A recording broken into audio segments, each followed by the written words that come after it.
This is Jordan Tower with JT News. Make sure you smash that like button, hit that subscribe button. Let's just get right into the news. Don't forget, we got hoodies below, so check it out. Anyways, so there's been some, rumors and stuff coming out of Tr3way. Okay, so Tr3way and how they really feel about Tekashi and what happened. Like, he took the stand, he said a lot of things, but really he was being asked things and wasn't pointing out things that weren't already available from the main snitch, whose name is CEO Kris, who he was ordering many hits. He was direct supplying members and everything, and also communicating all this with the feds. Most of them, he told his story. It was a few insides that weren't that mad at him cooperating, because the real person was CEO Kris. Now, I'm not saying every member wasn't mad. I mean, I'm sure Tr3way's pretty mad. And I'm sure Shotty's kind of tight about certain things. But, they were already caught on these wiretaps strictly because of CEO Kris. An investigation started because of CEO Kris.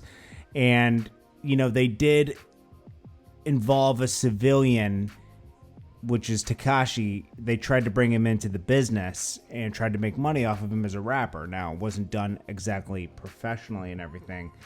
But, this guy, CEO Kris, was the real rat, okay? He was the one that, was pointing out who was who in the organization and supplying them. And, they were wiretapping, obviously, Mel Murder, the key guy. Kris was the most detrimental person to this organization. The legal situations and everything kind of just escalated. Kidnappers, everything. It was a lot of. This guy was like the worst. I mean, I'm sure he was feeding them certain information, who to go to and who was vulnerable and everything.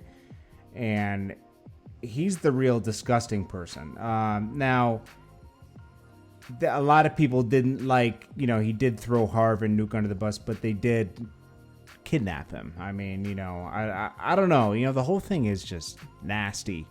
But it all started with CEO Kris. I mean, that guy was the worst of everything. So, that's why I'm always conflicted with this. It's like, geez, it's like, this was just a messy situation from the beginning before they even got 6ix9ine involved. And then what makes you think you're going to just take some kid who isn't about that life, wasn't grown up, didn't grow up like in that life like that, and all of a sudden he's going to have morals and principles? I mean, it's unrealistic, It's a bad decision. So, I don't know, man. People did get more years added on because Tekashi 6ix9ine fell, but the driver was already cooperating before that. So all these wiretaps they have with Shotty and everything, he didn't really have to tell them anything. They had all the information they needed. They knew about Tr3way and everything because of the whole driver situation, So anyways, that's just the latest info we got. Anyways, I'll keep you guys up to date. Tr3way still has to get sentenced, and I'm sure there'll be a lot more news involving this as time goes on. I'm sure there'll be plenty of new news tomorrow. I appreciate you guys, and I'll check you guys in the next one. I hope you guys have a great night. And if this is your first video of the day, have a great day for Monday. And I'll come up with some good topics for this week. Peace.